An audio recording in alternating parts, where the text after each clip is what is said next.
I'm sure most people have heard of this book, but it's Thinking Fast and Slow by Daniel Kahnemann.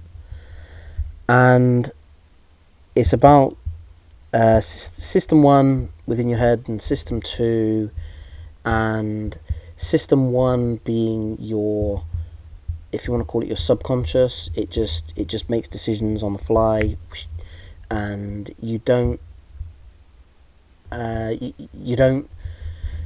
think about these decisions. They're just very impulsive, and it's all to do with your programming, your if you want to call it the program that has been your life so far. So all your experiences, the way you look has shaped your experiences, the environment you grew up in, your parents, everything has programmed that computer in your head. So that is just a programmed computer it's very individual to you, but it's all your subconscious thoughts and feelings and choices, biases, everything come from that programming. Then you've got your system 2, which is your conscious thought. Now again, that generally will come down to all the choices that you've made, all the experiences you've had. Yes, they are conscious thoughts, and they're more deliberate and they're more thoughtful, but you're still thinking about, what shall I do? And you're thinking about the pros and cons. That is a deliberate thought, but you're still going by your experiences.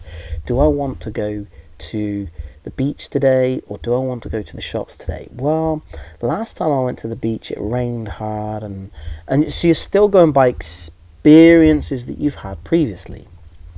Now,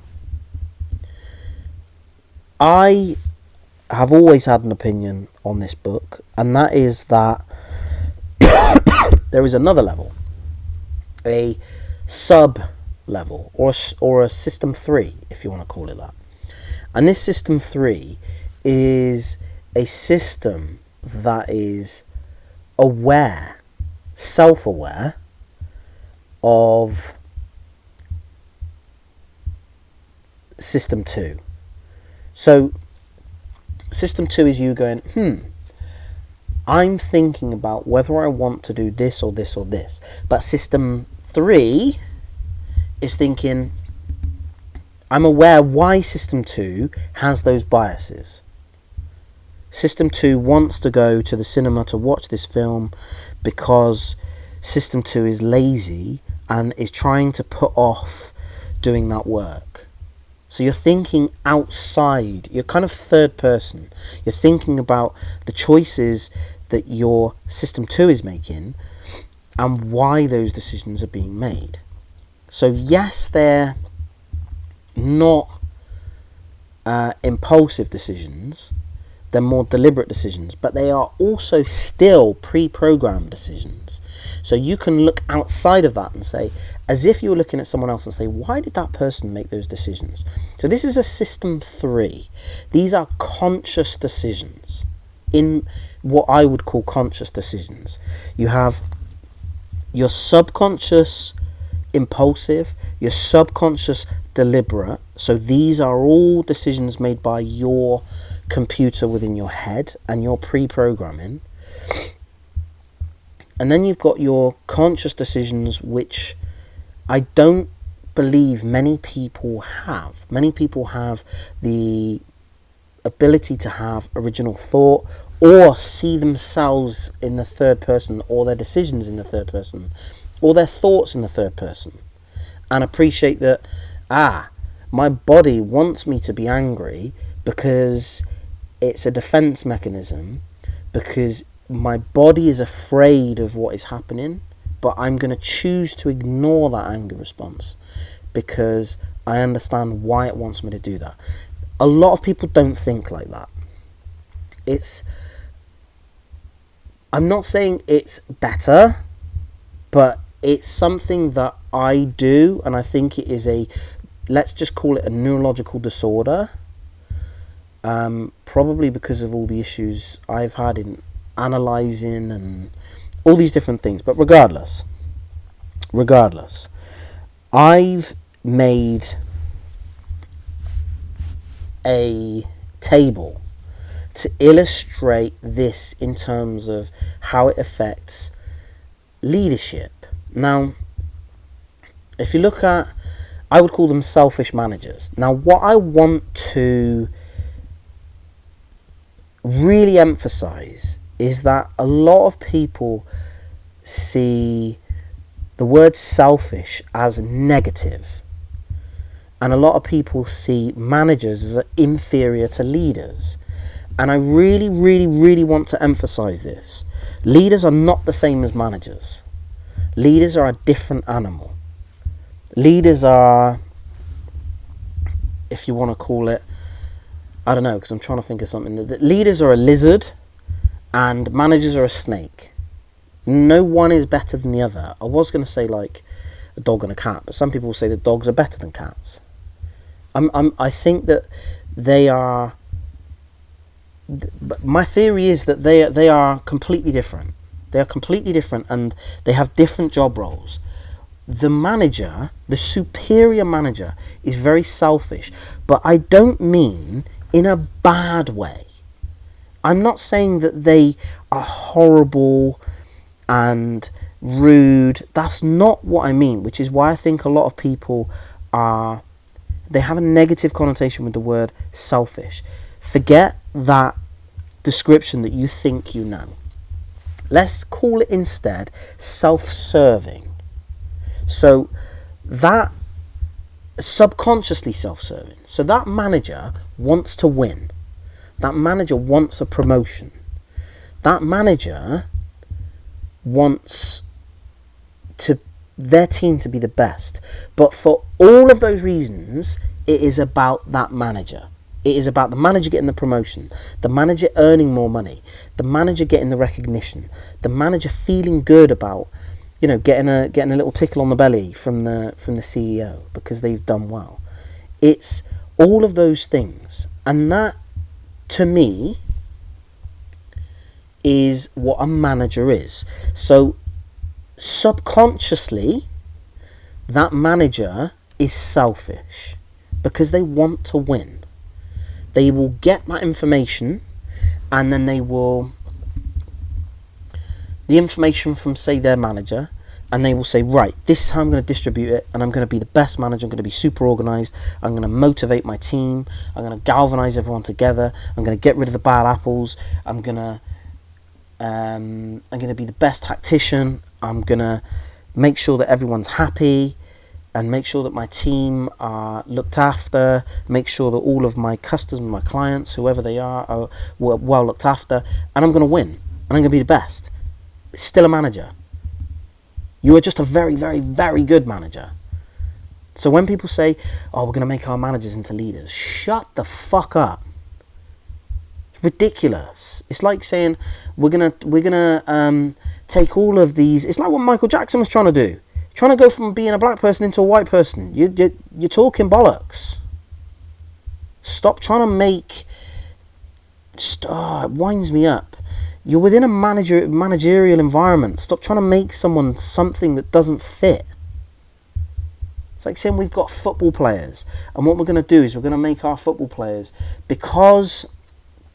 let's just say, because LeBron James is earning this amazing amount of money, what we're going to try and do is make our footballers very, very, very good at throwing a ball into a hoop. But that's not what a football player does. Stop trying to think you're going to get more success in American football by copying LeBron James because he's successful. It's fucking stupid. So,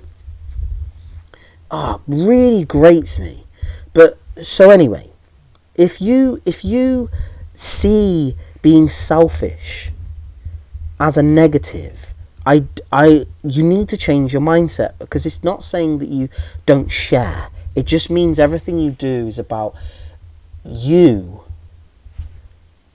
achieving the best, you winning. That is selfish. The subconscious part of it is someone who has system 1 and system 2. within what Daniel Kahnemann says, thinking fast and slow. You're pre-programmed to make those decisions. You're pre-programmed to think about number one. You're pre-programmed to achieve, for example,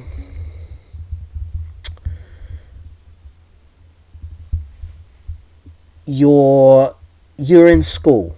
You're programmed for your team to win the competition, win the project that the teacher sets. You're programmed to do that. That's what you're programmed to do. Therefore, when you do that in adult life, that is what you're going to do. Because that's what you've been taught and grown up. But your parents have told you to do that. Your teachers have told you to do that. Your sports teachers have told you to do that. So your subconscious will tell you, win. Look out for number one. That is what a manager is. Win. Now, if you go subconscious again, the other side, and you've got someone who is completely selfless, and they do everything for everyone else, and then always put themselves second. They always put everyone else before them, and they suffer for everyone else. Kind of, they let themselves suffer to make sure that other people have stuff. They are what I would class as saints. There's some beautiful people on this planet. They're like angels. They really are, and I've met a few of them myself. But they can't help the way they behave. They can't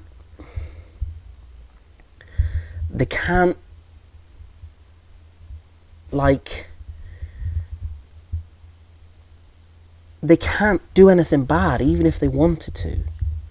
This is just within them. It's trained within them to be like, the cliche of Mother Teresa and all that sort of stuff. That's what these people are trained to be.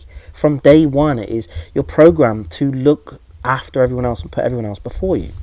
So those are your selfless people, but it's all subconscious.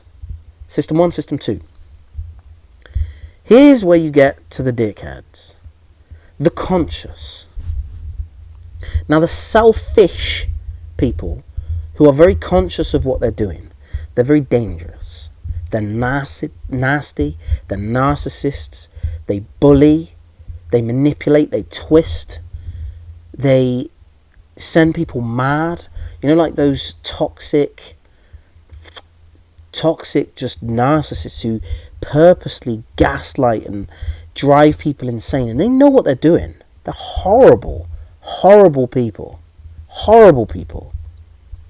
Vile. But these people, not all, but these people, the selfish people who are conscious of making those nasty, selfish decisions, and some of them aren't. So some of the subconscious people who are selfish are nasty. They are. But these are people, the conscious ones, are people that are aware of what they're doing and they still choose to do it. They're nasty, dangerous people. And if they do have the ability to manipulate, they use it for nefarious reasons. They're just vile people. Now, on the flip side, you've got people who are selfless, but they're very conscious of this. They don't have to be selfless. They don't have to be nice. They choose to be. And this is a leader for me. This is the difference between a manager and a leader. A manager will win at all costs. A leader will look after their team. So a manager is that, as I said, the sheepdog, the best sheepdog in the world. The best sheepdog. Whereas the leader is the best shepherd. They are the one that will go out in the night because there's a sheep stuck in a swamp, and they will go and rescue that sheep because they don't want that sheep to die. The sheepdog, work. Win. That is what the difference between the sheepdog and the shepherd. Now again, I'm not saying the shepherd is more important or superior to the sheepdog. I'm not. I'm saying they're two completely different personalities. One is there to protect and to ensure that everyone is okay. That if the sheepdog is that good, the shepherd might sit there and do nothing. Doesn't even need to be involved. Because the sheepdog is that good. So sometimes you can have an okay shepherd and the best sheepdog, and the sheepdog makes the shepherd look good. But sometimes you've got an incredibly good shepherd who has to keep the sheepdog like in check, rein them in, push them, expand them, get rid of them, get a new sheepdog in. Sometimes it is a very good shepherd will kind of manage that situation of the flock and make sure that everyone is happy, all the sheep are happy. Now, the other image I wanted to show you was to do with the distribution of what I believe this is. Now, this is just rough. This is theory, but the very, very high percentage of people have system 1 and system 2. And I'm not saying people aren't intelligent. I think it does come down to there is a certain threshold. People are, and I'm not talking about IQ. I'm not talking about IQ either. I think it's a combination of IQ and EQ. There comes like a kind of like in Willy Wonka when they go through the lift through the roof and then you're out in the sky. I kind of feel like there is a threshold where at some point you go through the roof and now you are looking above yourself. You are now third person. You are not Call of Duty anymore. You are third person and you're looking at yourself from above and you understand that those decisions aren't you, they are your brain. Most people do not have this. Some do. I've met a lot of people that do. But if you took 100 random people off the street, at least 99, I know this doesn't work out because you can't split people, at least 99% of 1 million people, let's say, aren't aware. They're not self-aware to that extent. So this data is probably wrong, but the conscious selfless is a very small percentage. The conscious selfish, where they choose to be vile, evil people, very, very, very small percentage. Now, the subconscious selfish can be split into people that are just very good managers and people that are just nasty criminals. Because they don't choose to be, that's just who they are. They were just beaten and abused. So someone like Hitler probably is that. Hitler wasn't consciously making a decision. He just subconsciously hated people because that's what he grew up to believe. And then you got your subconscious selfless people. They're just your decent people. They are decent people and you meet a lot of decent people in your life. But those subconscious selfless people, they aren't aware, just like the subconscious selfish people. They are not aware of system 3. Now, I've talked about it briefly before where you talked about persuasion and manipulation. Manipulation, I believe, is conscious manipulation. It's quite a rare gift. Now, some people can have a manipulative, like young babies, young toddlers can be manipulative to their parents, but it's subconscious. Then you've got the people who are consciously manipulative, and the ones who are consciously manipulative, again, probably the distribution isn't far off of this. Again, it's rough, it's theory, but this conscious selfish, they will use it for really bad means, like horrible. Whereas it is a choice to use that manipulation for good. You can manipulate people to make decisions that are better for them that they wouldn't have made for themselves. And some people might say, well, who are you to play with their lives? And who am I to look after someone who is, who am I to look after a child? Who am I to look after someone who is less able? If you've got someone disabled and they haven't got the ability to look after themselves, should I look after them? Yeah, well then where does that line stop? Just because someone has been labelled as disabled? No. If someone is less capable and they're making a decision that is incorrect, And it's not even a decision which is like a small decision. But if it's a life decision, sometimes you should edge them onto the right path. And if you do have the ability to manipulate, then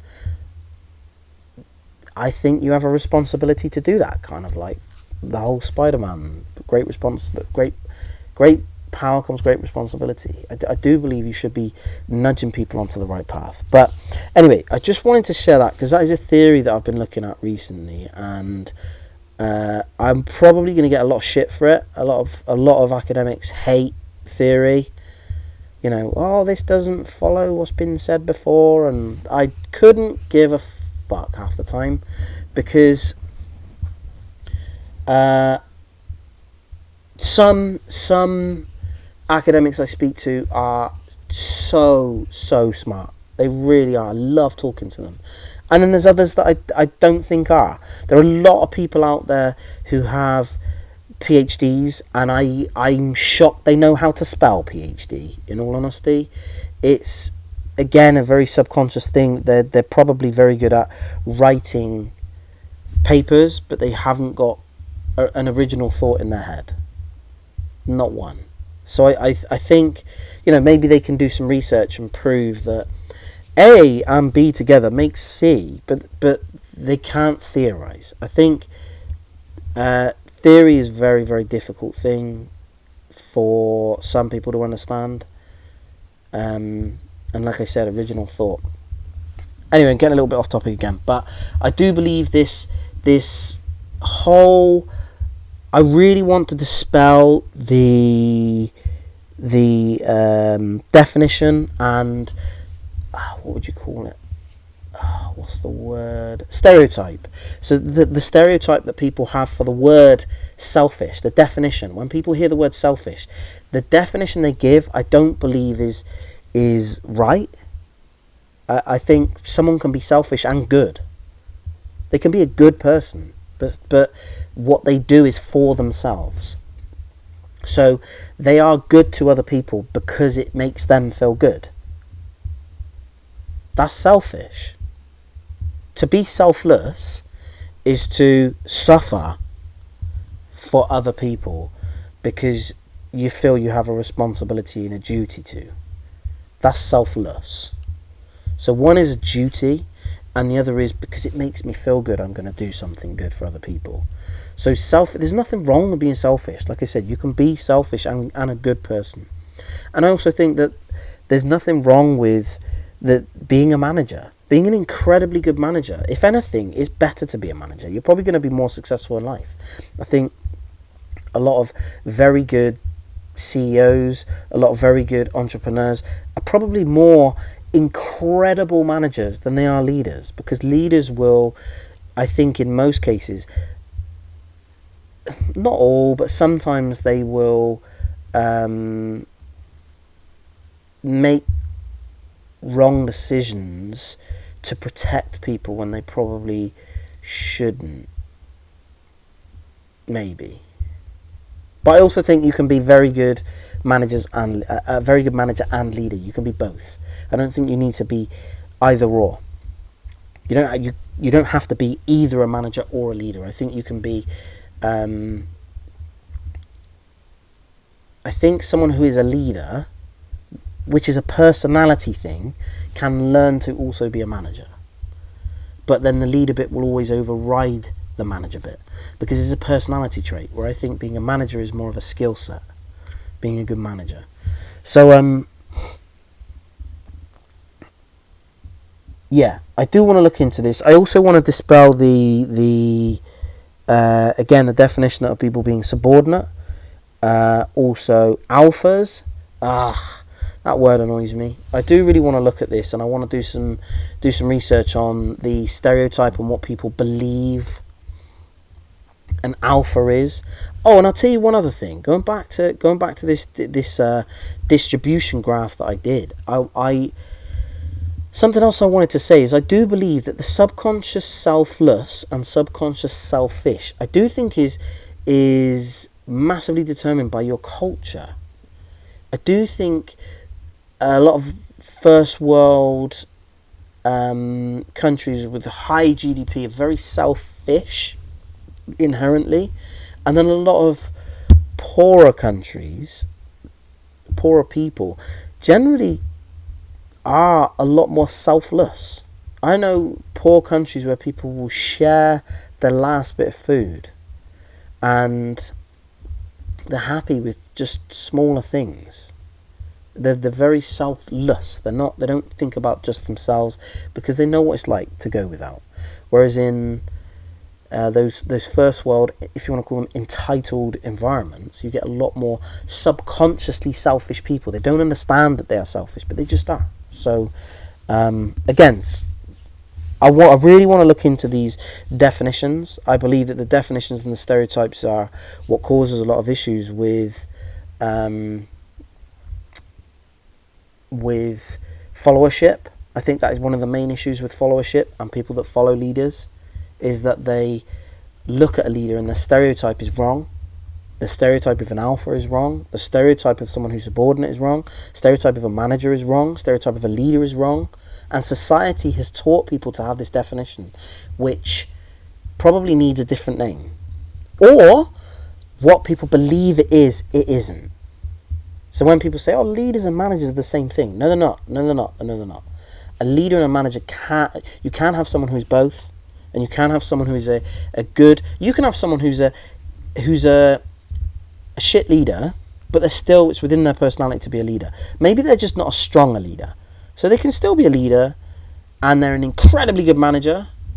Or you can have someone who's a very, very, very, very built into them a strong feeling of leadership within their personality, and then they've got a very small part of them is they're kind of an alright manager, but you can have that not demographic, but you can have that makeup of a person. I don't think it's as simple as managers and leaders. You're gonna go from a manager and then one day you're gonna transform and become a leader. I don't think you can do that. I think, but to be a leader, this needs to be formed through your childhood. You can't just become someone who is protective. You can't do it. Some people just are protective, and this is what I would say the stereotype of someone who is a man. No, I'm going to say paternal and maternal, not man. I was going to say a man and a woman, but I'm not going to say it. I'm going to say paternal. Paternal and maternal people that is what makes a leader. That paternal instinct, that maternal instinct, that protection of other people, looking after your flock. That is a leader. Manager is get shit done. That's the difference. That is the difference. Anyway, rambling on. That's all I got to say. There's two little bits that have been spinning around my head. I've got some cool interviews coming up soon, so looking forward to them, and I can't wait to share them, to be honest. So yeah, look out for them.